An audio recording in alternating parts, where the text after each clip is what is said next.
Welcome, everyone, to another edition of the Billy Slater Podcast. Oh, boy, so much to talk about after the weekend, but we say that each and every Monday, don't we? We are here thanks to Tab. How are you, Billy?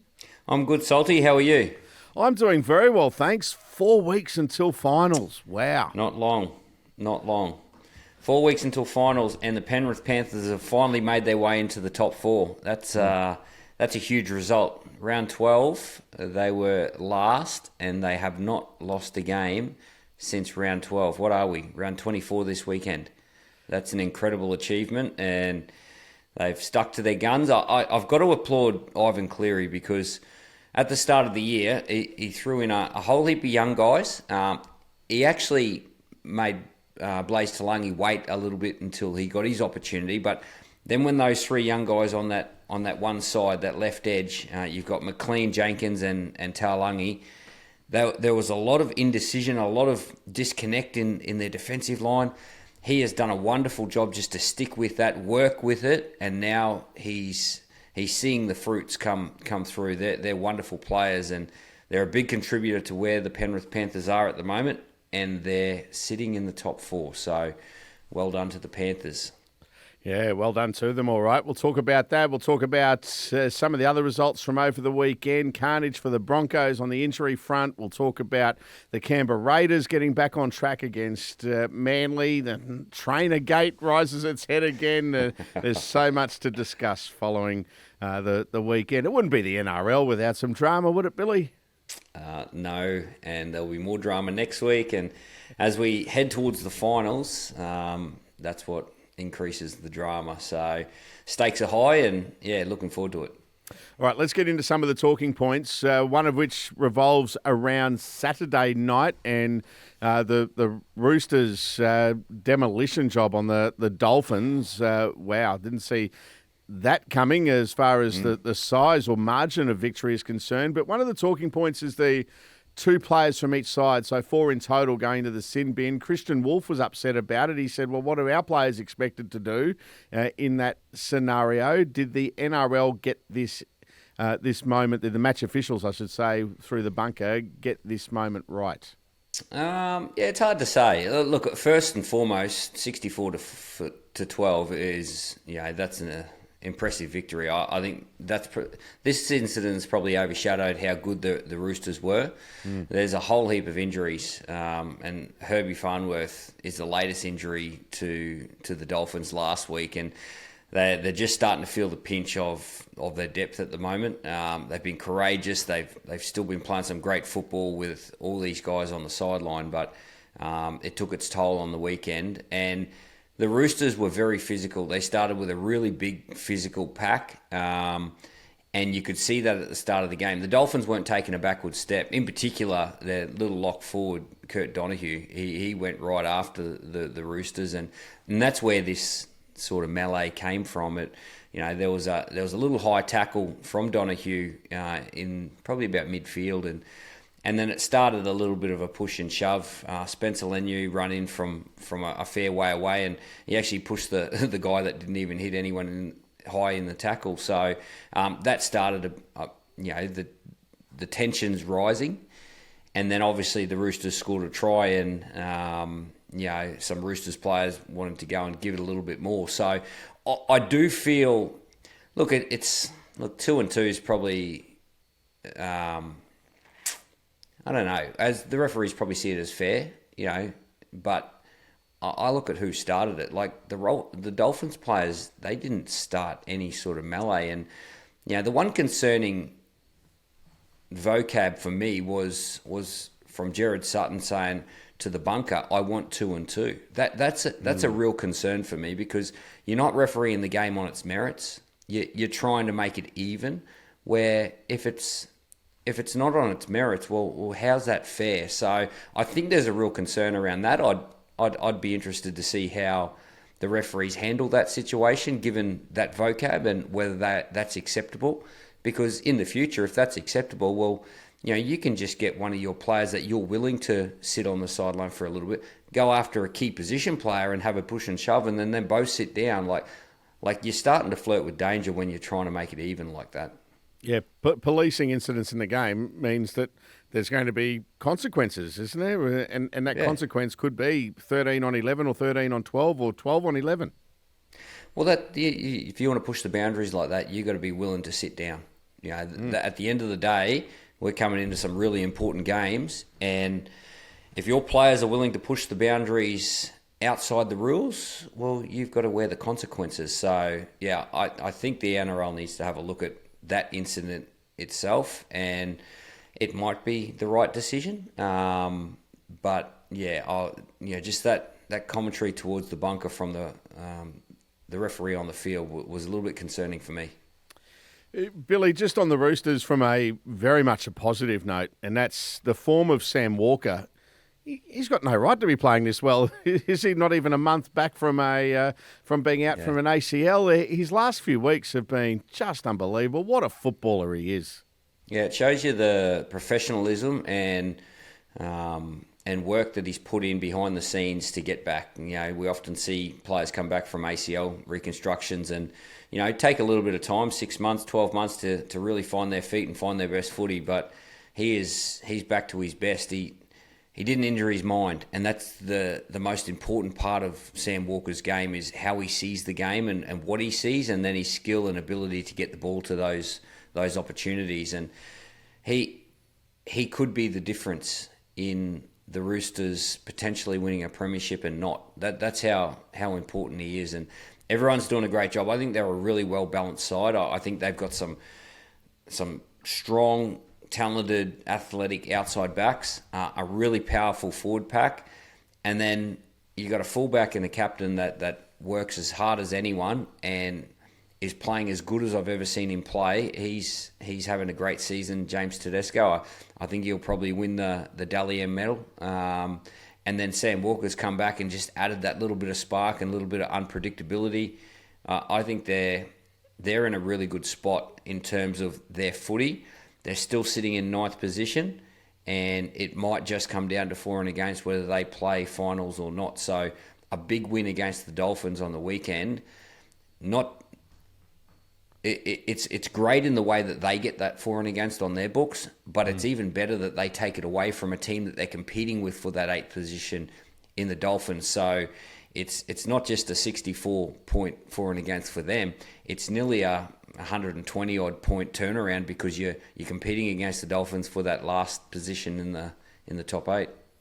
Well, one of the things we've spoken about, I know you guys have on the Footy Show and we have in our coverage over the last week or two, is that when looking at the run home, a lot of these teams, say from 5th down to 9th, they're going to be taking points off each other.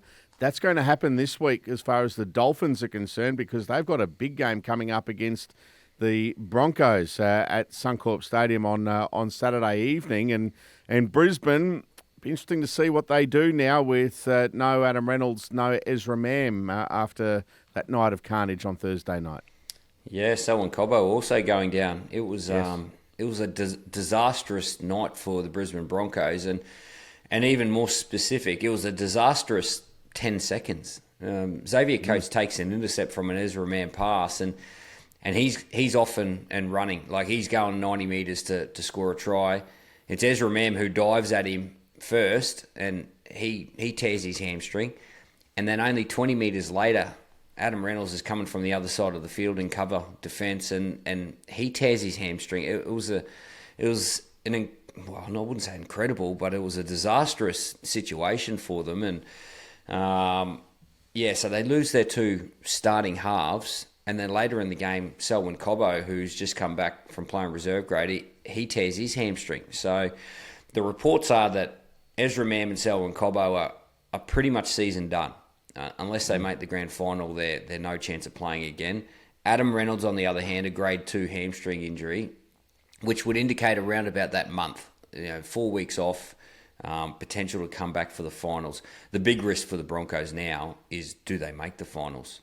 They're sitting in the top 8 at the minute, and they're okay at the moment, but they haven't got an easy run home. They got the Cowboys, they got the Storm to finish the season, so their run home is not easy. And what do they do now? I actually think the quicker Saturday night can come, the better. So they've got the Dolphins this Saturday night.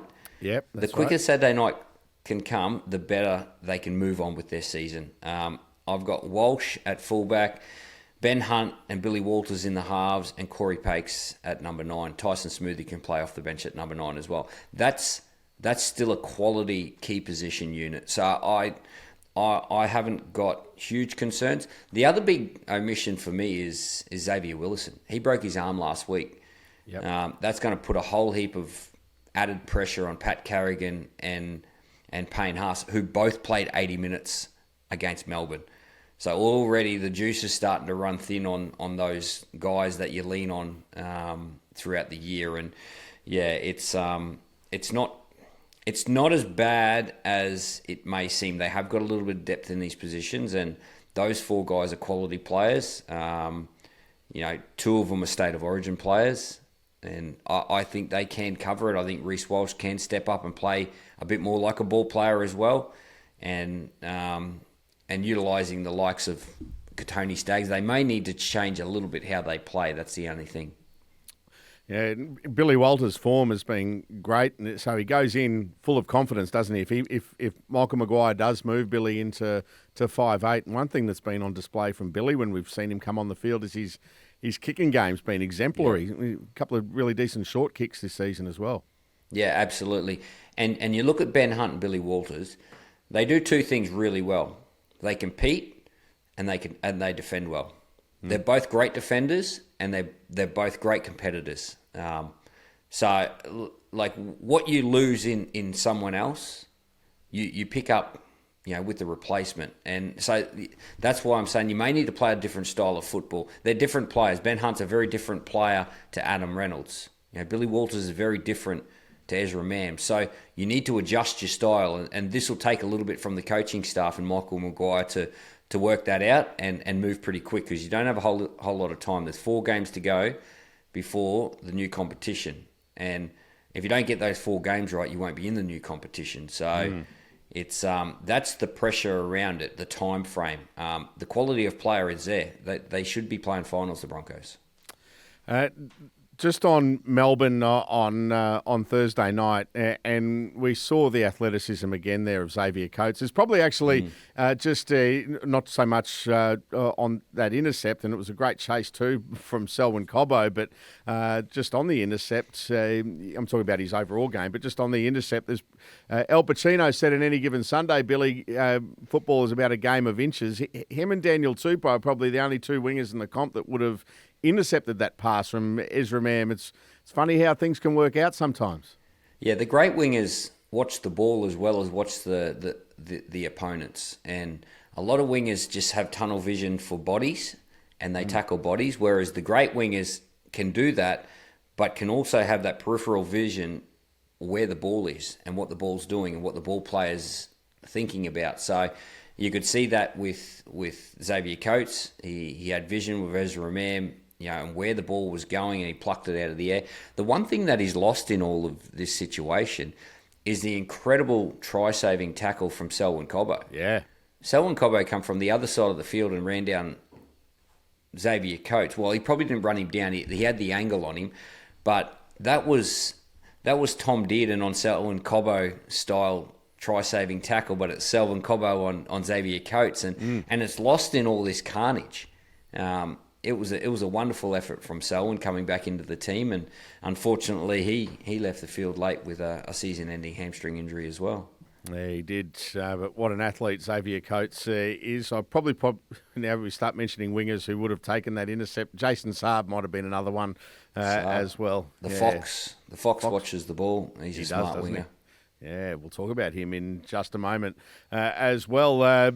So that is the Melbourne Storm just continuing on their merry way with that win over Brisbane on Thursday night. Well, let's get on to Parramatta. And it was a tight one Sunday footy when they took on the North Queensland Cowboys, who, and I'm sure this is what Cowboys fans would have loved, Billy, that they competed and kept competing for the 80 minutes. Just before we get on to what the Eels did and a couple of talking points to come out of the game. Yeah, sometimes when you're in a rut and you're just down on form and confidence, these little or these tight games just go against you. And they did. They competed hard, and Jake Clifford come back into the team. He played well, and but they just can't get the job done at the moment. And it took a big effort from Mitchell Moses. A field goal with 5 minutes to go to end up sealing the victory. But there were moments in the game that it could have went either way. It looked like the Cowboys were pressing at the end of the game, but it wasn't to be. And it's just a bit of a story of their season. They're just failing to get that last pass or just finish off those tight victories. No problem with the obstruction call on the Jake Clifford try, and Todd Payton was a little upset by it. Yeah, and that's looking at it from a Cowboys lens, and there's probably plenty of Cowboys supporters that are a little bit upset about it as well. And Todd Payton, I think he said after the game in the post-match press conference that he's seen Mitchell Moses dive plenty of times in those situations, and he's probably right. He's probably right, but at the end of the day, the decision was right too. That was a clear obstruction. He caught the ball, before the line of the back rower and ran around the back rower, right in the line of Mitchell Moses. Mitchell Moses is a very smart player. He knows what he's doing, and he knows what the opposition can and can't get away with, and it was the right call. So I get the frustration because of the situation Todd Payton is in, but at the end of the day, the call was right. We had another trainer incident too. Oh, chicken. Yesterday. Steve Satori. Yeah. Yes. That's the second Queensland trainer that has been hit by a football. Matt Barradine from the Brisbane Broncos. Remember the dropout? Yes. It hit him in the back of the head. That's right. Get out of the road. Right. Get off the field.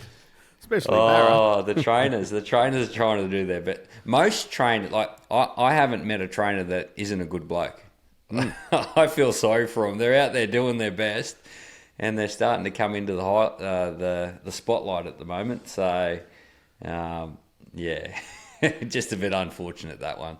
I'll tell you what, in not using this incident with Steve yesterday or probably just using it as a discussion, because I'm not blaming him or anything. He was removing himself from the field, and he, along with the Matt Barradine incident, they're not out there delivering the messages. They're to fix up players if something's wrong. So they're the medical trainers, I guess we'd call them, Billy. Hey, then they're wearing the orange shirt. Yes. Yeah.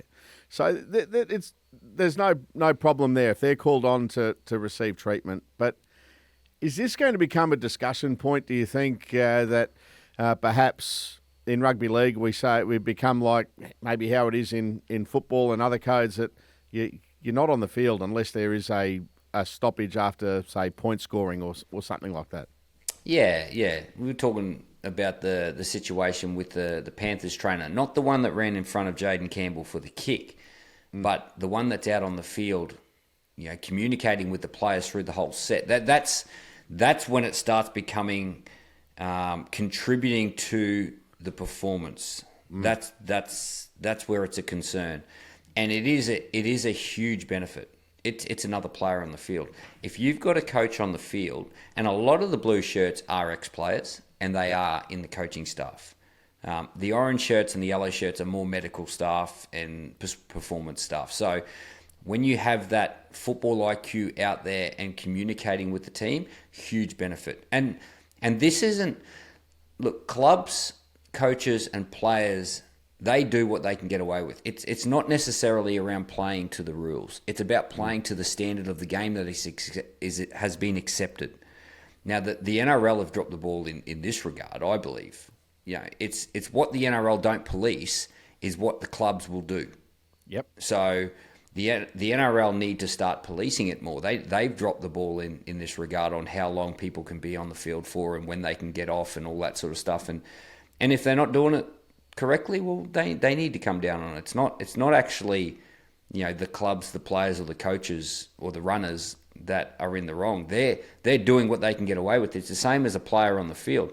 You do what you can get away with. If a referee's allowing you to stand a metre offside, well, you keep doing it. That's the game. So, I feel the NRL's dropped the ball a little bit in that regard. And, That's why the best clubs are the best clubs, because they're right on the limits. They're like, what can we get away with? Okay, that's where it is. Let's go right to that. Let's not give it a metre or two back. Let's go right to that. It's funny, isn't it, with the trainers, because there is the restriction on when the blue shirt trainers can go out there on the field, but sometimes, as we see when we're at games, obviously the bigger games it would be policed a lot more, and you get some more experienced ground managers who are there looking at what's going on. But the amount of times that a blue shirt will slip out there, I suppose, Billy, is it a case of just off the top of the head thinking about it, that a way to police this would be, instead of just a warning, a message goes out to the referee saying trainer's been on the field too long, penalty to the opposition? I think it's a little bit hard for the ground official to police that all the time. Yes. He's got a lot of jobs on the ground on the sideline there. He's got the interchanges and all that sort of stuff. So monitoring, time on the field, I actually think that's a review process on the Monday. That's a review process, and if a club has been breaching that during the game, well, they get fined. Yep. That'll hurt the clubs. Put the accountability on the clubs to get it right, and by reviewing it on the Monday and having a sanction off the back of that's the easiest way. Don't put any more added responsibility on the ground managers. They've got a fair bit on their plate, and or if you're going to do that, put someone out there specifically that's timing each team.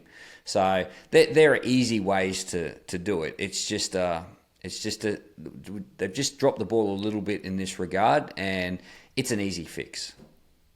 All right, let's move along. And there was a win yesterday for the Cardinal and Myrtle of the South Sydney Rabbitohs. It's been a long time between drinks, Billy, but they got the job done in a thrilling contest against the Titans, and they probably don't win the game if it's not for the actions of Latrell Mitchell.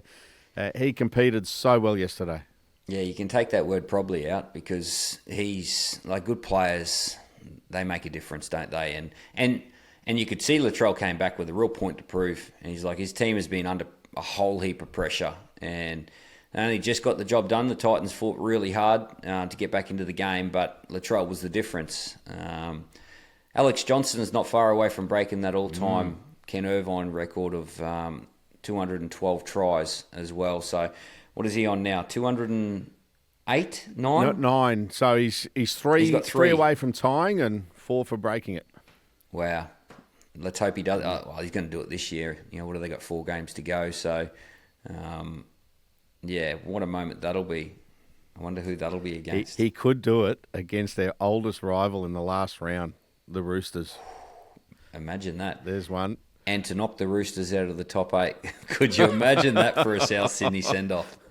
That would be a chapter in the Book of Feuds, as they like to say. Wow. Yeah, so they got Parramatta this week. Then they go into the Dragons, and then they finish with the Roosters. So they've only got 3 games to go. They've got the bye in round 26. He won't be scoring any tries that week.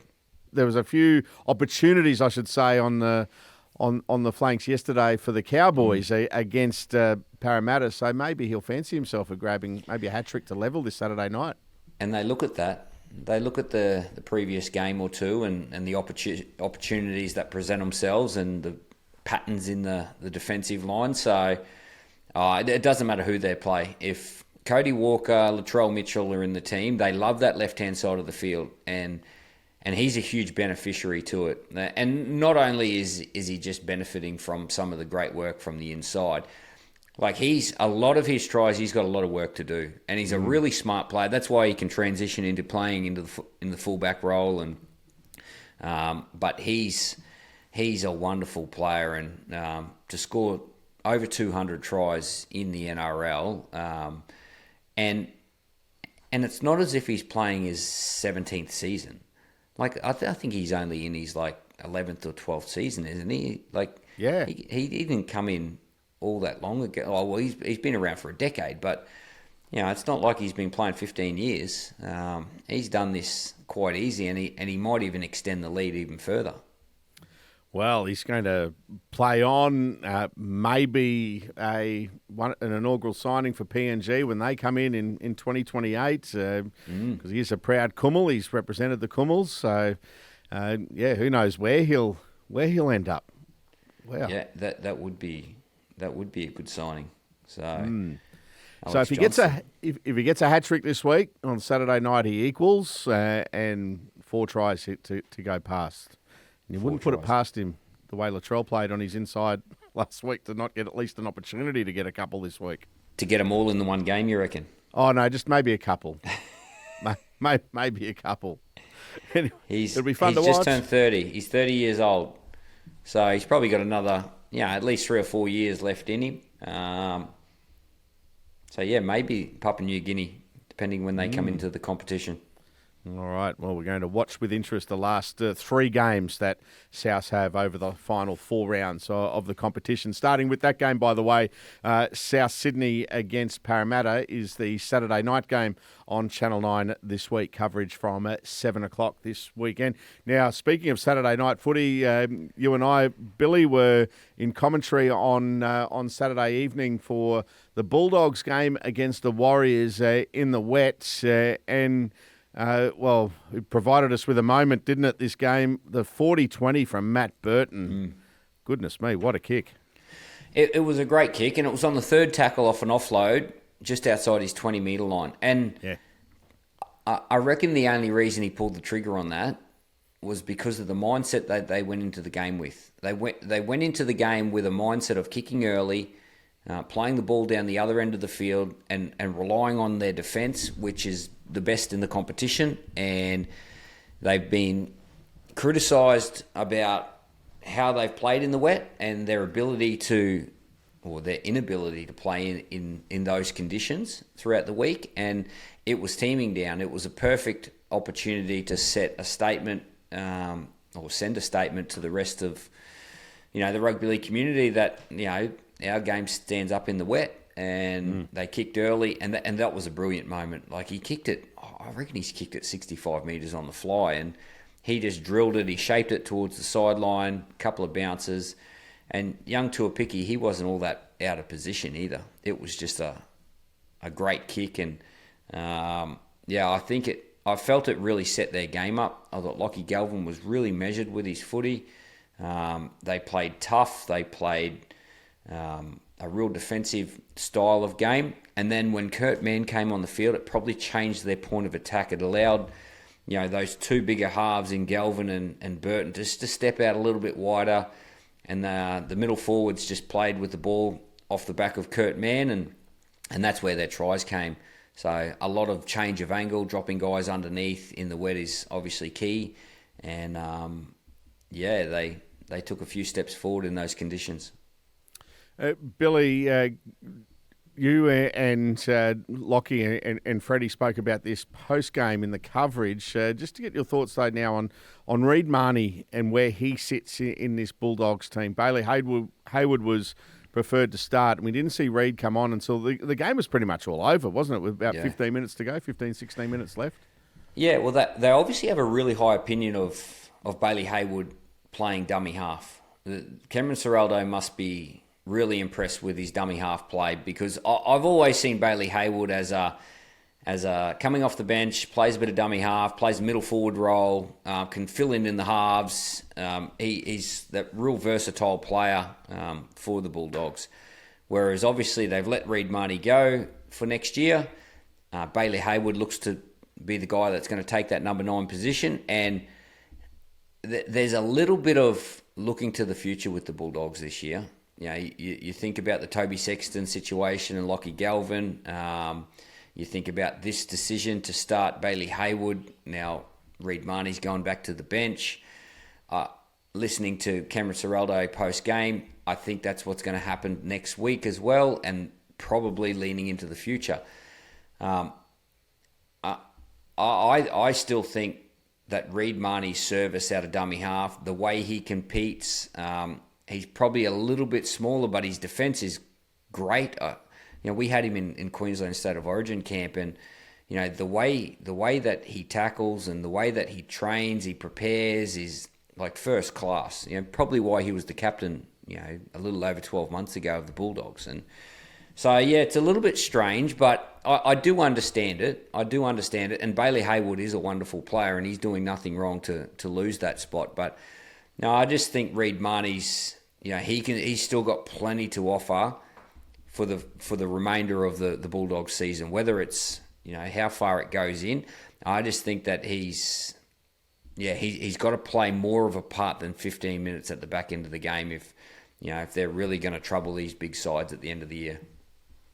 All right, well, watch the Bulldogs certainly with interest. Now, Saturday afternoon, the Dragons and Coach Shane Flanagan not giving up on playing finals. There's still a pulse in the Dragons season, a hard-fought win against their local rivals in the Sharks. They've done it 2 weeks in a row now, the Dragons. They beat Canberra last week, and now they've turned up again and backed up that performance against the Sharks. So, what we would consider two top four teams are, definitely Canberra. Canberra Raiders are leading the competition. The Sharks are, they performed really well last week against the Cowboys, but they were really disappointing the Cowboys. But the Sharks haven't been at their best. They're a team that are searching, desperately to find some form before September, and they've got a month to do it. And they're not playing anywhere near as good as they can play, or as good as they need to play if they're going to do anything in September. So they need to search and find that form quite quickly. But yeah, the Sharks are doing a lot right, and they're debuting a lot of young guys. There was a couple of debutants, young centre and a middle forward, and yeah, they're playing tough. They're playing tough and they're competing. It's all off the back of their fullback. Clint Gutherson, he's been a wonderful signing for them. He leads their energy, he leads their opportunities out wide, and they're all committed at the moment. They certainly are, and coming up this week for the Dragons, they face a trip across the Tasman to take on the Warriors. It's our early game on Friday night, the 6 o'clock game, but that's a big game for both clubs. Not beyond the Dragons to get 3 in a row. It's not beyond them. It's a huge game for the Warriors. I don't think the Dragons can make the finals, but it's a huge game for the Warriors. Like they've lost their last 3 games, the Warriors, and they're sliding. So although they haven't been beaten by much, it's starting to become desperate for the Warriors, and they have got a good run home, the New Zealand Warriors. So they obviously take on the Dragons this week over in New Zealand. Then where do they go? They go the Titans, they go the Eels, and they go Manly. So the Warriors, if they want to consolidate on their position on the ladder, they've got to beat those 4 teams that are in the bottom half of the 8 that aren't playing finals this year. So, yeah, it's a big month for the Warriors coming up. It certainly is. We touched on the Panthers at the start of the podcast. Again, from when Luke Garner scored early, they never looked back against the Knights on Friday night. They're just steamrolling through sides at the moment and find themselves, Billy, with 4 rounds to go inside the top 4. It's amazing. Yeah, no team holds you down when they've got you pinned like the Panthers have in the last 5 years. Like they are a suffocating team, and when they've got you down, they do not let you up. They are ruthless and relentless, and as I said off the top, I've been so impressed with the way Ivan Cleary has just shut the noise out and allowed his younger players to develop and grow and help educate them. I think that's been a really good coaching display. And then the middle tier guys, the guys like Lindsay Smith, Scott Sorensen's been out for a fair bit, but he's in that group as well. Luke Garner, these guys have just risen. They've risen from the middle tier to top line first graders, representative players now, and then you've got the top quality of Isaiah Yeo, who's a bit of a concern, which we'll talk about in a minute, but Nathan Cleary, Dylan Edwards, Brian To'o, they are really leading the way. They're senior players at the minute. Liam Martin's another one. Isaiah Yeo is probably the only concern, and no one keeps things in house as good as the Panthers do at the moment. Melbourne Storm do it pretty well, but there's not many clubs that keep things in house like the Panthers. And now it was a real concern when the way Isaiah Yeo landed and then came up with a shoulder injury. I was concerned because I know the way he landed can actually cause serious damage. There's been very little report on how he's going and what the actual injury is. He didn't play on the weekend. It'd be interesting to see when he does come back and how long he has been out for, because that would indicate how serious this injury is. And, if it is a serious injury, well, that could have, huge repercussions for their season at the end of the year. Yeah, absolutely. And it's funny, isn't it, when you see... when you go to the casualty ward, when the clubs list it, you get concerned when you start to see the TBC next to a name. It just means that they're just not sure. Yeah. Yep. So, yeah, we might need to send someone in to start digging in there and just finding out a little bit about that injury. Yeah. Got spies? No spies, a good spy. Here, mate. We'll send Jonathan Thurston. Everyone loves talking to John. Well, he disguised himself as a Canberra fan on Friday night. Hey, all of a sudden he's a Raiders fan and wearing the merch, the beanie, the scarf. He will do absolutely anything to stay warm. That lad. You ever seen him in an ice bath? It's like putting a cat in a tub of water. That's what Jonathan Thurston looks like when you're trying to get him in an ice bath. Well, at least one thing that would have warmed him up on Friday night was the performance of the Raiders. They hit back well, didn't they, after that loss to the Dragons the week prior? Yeah, and they had to. They had to hit back. It was a really important one. They win 9 on the trot. Yeah. So 9 on the trot, and then they had that little slip up last week. Come up against a Manly team who were fighting for their season. They were really desperate, but they were just a class above. And a bit of an incident around Jake Trbojevic. Ran into Josh Papali'i off the kickoff and just got his head in an awkward position. Really sad to see Jakey in that situation, and he's had a few of them this year. So hopefully he recovers quite well, and he gets back to full health shortly. Yeah, fingers crossed for Jake, as you said, because there's been some multiple incidents similar throughout the season. One of the really good guys in the game is Jake Trbojevic. Just away from some of the games, Billy, there's been a fair bit of talk about Tino Fa'asuamaleaui and reports around that he's going to wait and test his value on the open market come November.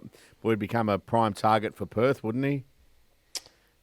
He'd become a target for most clubs. Clubs with a little bit of room in their salary cap. He's, we all know what sort of inspirational player Tino is, and with it, I know he says, we're going to wait till the open market. Well, the open market's only in a couple of months, so he's off contract at the end of next year. Still at the Titans next year, and it's still a lot of water to flow under the bridge and a lot of footy to be played until that. But, if that's what him and his manager are going to do, well, they're well within their rights to do that, and I'm sure he'll attract plenty of attention. I'm sure he will, that's for sure. This is the Billy Slater Podcast, and it's all thanks to Tab. Fans always ask, Loza, what was the best era of league? And I tell them, nothing beats the line-breaking, flick-passing, goose-stepping, Vegas-flying, turbo-try-scoring, origin drought-breaking, simply the best era of footy we're in right now. And with more market stats and insights, it's easy to enjoy the best era in footy with the best app in footy. Tab. We're on. What's gambling really costing you? For free and confidential support, call the number on the screen or visit the website. Right, Billy M. Medal time on the Billy Slater Podcast. This is where Billy picks his best team and best player from each week. And once again, it's thanks to the team at Tab. All right, Billy, what will we go to first? Maybe best team. So your best team following round 23. Yeah, the team of the week is going to be the Roosters. We spoke about it before. The incident, in the first half probably overshadowed how good they were and how good they can be. I just think that they're a really balanced team. Off the back of their round one defeat against the Broncos, to push their way into, I believe they're a premiership contender. If they can find their way into the 8, they're going to cause some headaches for some of those teams up in the top 4. So, I think they were the team of the week, led by their skipper, James Tedesco. He's playing outstanding. Little halfback's doing a great job, Sam Walker. And then, like I said, a really balanced forward pack into the outside backs. I think they're a really dangerous team to play against, and we saw that with 64 points put on the scoreboard against the Dolphins. All right, what about your best player following round 23? Yeah, I'm going to give it to the young 5'8" from Canberra, young Ethan Strange. Scored 3 tries, but plays tough and courageous. He's super strong, a great running game, and it drew comments from his coach Ricky Stewart saying, that he'll play for Australia at the end of the year and he'll be New South Wales' next 5'8". So, I'm sure Ricky doesn't say those things lightly, and he's probably got a better insight into the trajectory of where this young man's heading with his footy. But we can all see it. We saw it in the under-19 State of Origin game a couple of years ago when he played in the centres and he was the best player on the field.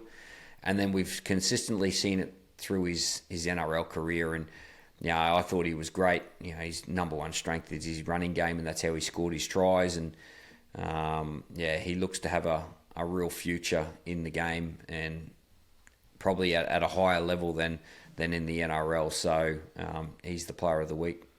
All right, yeah, he's playing so well. So good to watch is Ethan Strange. What about you sitting down to have a family dinner in the Strange household? What's going on there at the moment? So John Strange coaches New South... It'd be a strange conversation, wouldn't it? Yeah, absolutely. So John Strange coaches New South Wales to a Women's State of Origin Series win. He's the coach of the Roosters. They're on top of the table in NRLW. Jasmine Strange is in both those teams as well. So Jasmine is a back rower for the Roosters NRLW team, of course, on top of the table. And Ethan Strange with the Raiders on top of the table. Things are looking pretty decent in the Strange household. Yeah, a bit of altitude about their positions, aren't they? So, no, they'd be feeling pretty good about themselves, and they just look like a footy family. I'm sure they'd all talk footy. They love the game, and that's why they're all involved in it and all achieving some great things. So, what's Mum Strange say? I reckon she's got to take a fair bit of credit too. She's probably been front and centre in all their lives in and around the game. So, I'm not sure what Mum's name is, but congratulations to Mrs. Strange. That's right. Well done. All right, that was the Billy M. Thanks to Tab, the NRL season is here for the best time in sport. Tab has the best app in sport. Tab, we're on. Chances are you're about to lose. For free and confidential support, call the number on the screen or visit the website. Kim says, Billy, we saw the Broncos lose both Reynolds and Mam to hamstring injuries in the game against the Storm. How significant is this for the Broncos' premiership hopes, and do you think they can still be a genuine threat without their first choice halves on the field? I think you've half answered this earlier on the podcast. Short, Kim, I think yes, they can. Is it significant? Yes, it is. They're quality players, and you would much rather them in your side than not.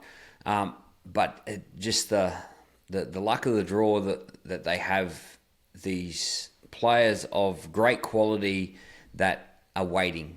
You can move it around. Ben Hunt to go to the halfback position. Corey Pakes was outstanding at the start of the year, and probably a little bit unfortunate to miss out when Ben Hunt came back in and everyone was fully fit as Ramam came into the side. You just had to juggle and shuffle the cards a little bit, but. Billy Walters is a wonderful player, and he's always been a 5'8". He only transferred into that dummy half position a few years ago. He has always been a number 6. He was down at the Melbourne Storm as a half, and I think he'll do a wonderful job. And then you've still got guys like Reece Walsh that can create opportunities as well as take advantage of opportunities too. So, like I said before, the thing that they need the most is they need Saturday night to come around really fast and put in a good performance. And if they can do that, well, that'll put all this to bed, and then they can just move forward and just say, this is our footy team. Let's go. Let's go after it. Let's go and get it. We're in a good position. Let's get our game on. So, yeah, that would be the message I would be pushing with them is, righto, this is it. Let's go after it. It's not doom and gloom anymore for us. Don't play the victim. That's it. Brett says, hey, Billy, what are your thoughts on the controversial penalty try in the Sharks-Dragons game? Was that the one, the high ball one? Yes, that's the one. There was one in the Melbourne game as well on Xavier Coates, which resulted in a penalty try too. I haven't got a problem with it. I actually don't think it's controversial. If you make an illegal play in a try-scoring situation, and they don't score the try purely because of that illegal play, well, it's a penalty try, right? I don't understand the conversation around it. Is it hard on the defender? Sure, it is. It's tough. It's a tough call, and until they, if they want to change that, well, they can change the rule, but you can't change how controversial it is. Like it is what it is. So we don't see a lot of penalty tries, but in those situations, it is an instinct to make the tackle because you're in a desperate situation, and I understand that, but that's the game.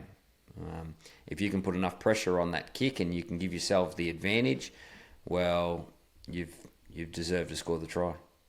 All right, good on you, Brett. Thank you for that one. Now, time for the Ampol Power Surge. And this week we're looking, because we're halfway through the two Indigenous rounds, this week we're looking at the top 3 Indigenous players. Now, Billy, this is a hard one. I need much more than 3. I don't know what it is about Indigenous genes, but they just have this ability to shine in our game. They're some of the greatest rugby league players, and more specific, the most entertaining rugby league players have been of Indigenous heritage. And you're right, it's Indigenous round this week and next week. I love the jerseys. I love what they're doing with the jerseys. I love that we celebrate. Like this is our country, and this is the culture and the heritage of our country, and the people who were here first, and not just first, but for 60,000 years. I think it should be a real celebration. We could probably do more education in schools around this, but rugby league's leading the way. So I've got 3, and they're probably 3 that are like pretty connected to myself. 2 of them I've played with, and one is a guy that, not just myself, we all idolise. He's not with us anymore, and I'll start with him. That's Big Arthur Beetson.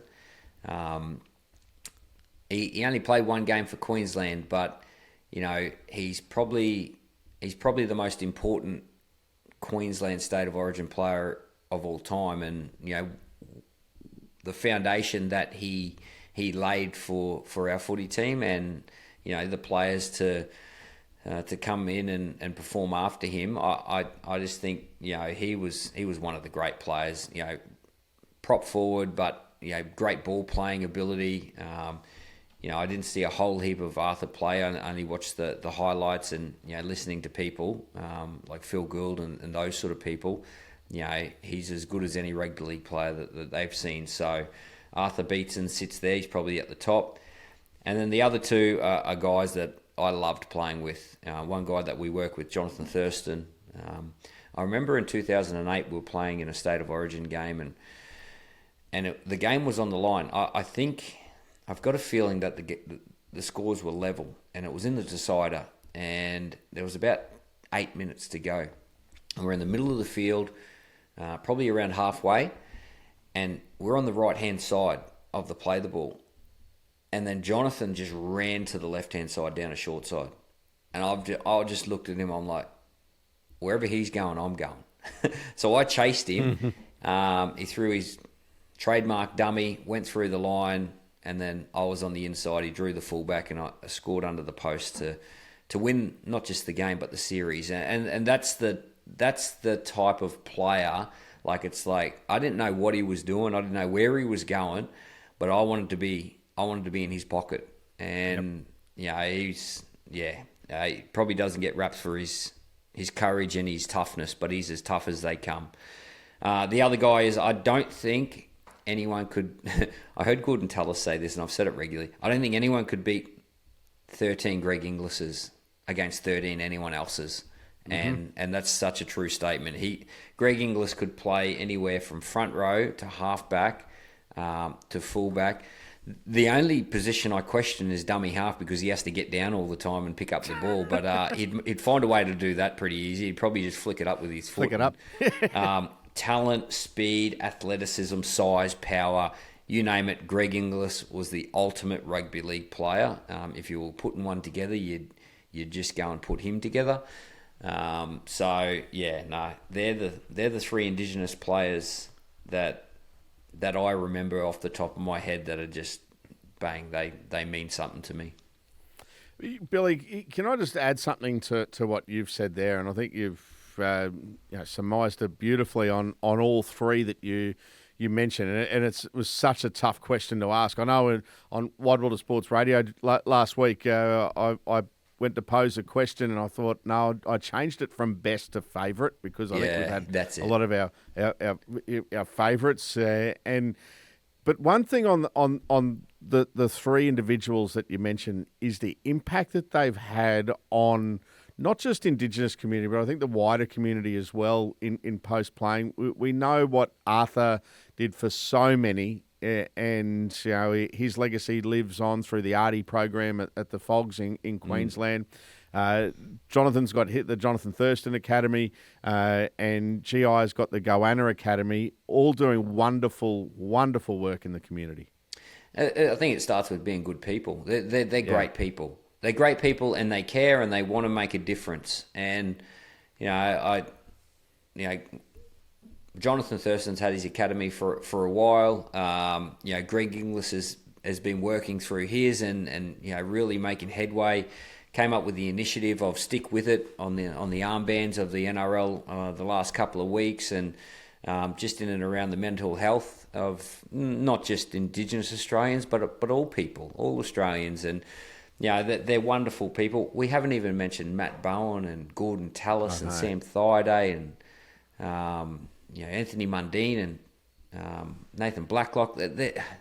Preston Campbell, Jaden Campbell. I said last week that Jaden Campbell's probably my favourite player to watch, and I don't know what it is, but there's something in the genes of Indigenous Australians that just entertain us in our game. Yeah, most definitely. And, well done to all of them. There's still so many that you can see play each and every week. One thing about JT, he doesn't do anything by half measures except one thing, marathons. When's he going to run a full one? He's running half marathons. I mean, good luck to him. My car won't go that far, but yeah. I'll tell you a little story. Okay, so like he's doing a great job. He's been running these half marathons. He's working up to run the New York Marathon, and we were in Origin camp, and he was running every day. Every day he's running the house down, and we're coming back to the beach one day, and he just finished his half marathon down the Gold Coast. So he went down, did a great job, and we all congratulated him. And we're walking back from the beach, and there was these people walking past us, and they said, "Oh, Jonathan, congratulations on your marathon." And he said, "Oh, thanks." And I said, "It was only half." So yeah, he only gets half of the award, but he did the other half a little bit later. So he's done two halves.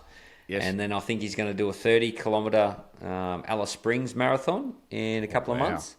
And then he's going to head over to New York and do the full one. But great discipline, great commitment, and he's still out there striving to do more and setting goals, and what an inspiration he is for his 4 daughters and his wife and the people that follow him through his academy. So he's doing some great things, John. Yeah, he certainly is. What a man. All right. By the way, just going back to our listener questions, if you want to take part in the podcast, Billy Slater Podcast at 9.com.au is the email address. Round 24, Billy, Combank Stadium, Thursday night footy on 9, Panthers v Storm. What a game. Yeah, we don't need to go past that, isn't it? Yeah, it's a flip of the coin. Both teams are playing extremely well. They're sitting pretty on the ladder, and this is the time of the year that both of these teams put the accelerator down. You know, they don't wait to September to get their game on. They build into it, and I just think this could be one of the great games. And I said it last week, maybe the Broncos and the Storm, that could be the game that we see in that first week of October. Well, this could very well be that game in that first week of October. And who knows, this could be the game of the first week of the semi-finals too. So yeah, it's an interesting one. Great matchups all over the place. Munster, Cleary, Edwards, Pappenhausen. Yeah, it's going to be a belter. We don't need to look too far ahead, and like last week, Thursday night, it'll be here before we know it. Yeah, absolutely. I tell you what, Friday night's turned into a very important game too, hasn't it, for the Roosters when they take on the Bulldogs? So that's a big game for the Tricolours. Yeah, absolutely. And the 2 points is so important for the Roosters. Like, they've got their game and they're playing some great footy, and they need to accumulate as many 2 points as possible in these last 4 games. Otherwise, they won't be in the finals and they won't be able to outlay what footy they've got. So. Really important one. It won't be easy against the Bulldogs coming off that win. They'll be looking to bounce, back-to-back wins and head towards their finals with momentum. Yeah, for sure. All right, Billy, we covered a lot of territory in today's podcast, and as the stakes are getting higher towards the run into the finals, the league's just going to keep going up a few notches. It's been absolutely wonderful. You enjoy the week. Bring on Thursday night, and we'll do another podcast next Monday. Looking forward to it, Salty. Thank you very much. Thanks, Billy. That's Billy Slater. I'm Peter Basoltis. This is the Billy Slater Podcast. We do it all thanks to Tab.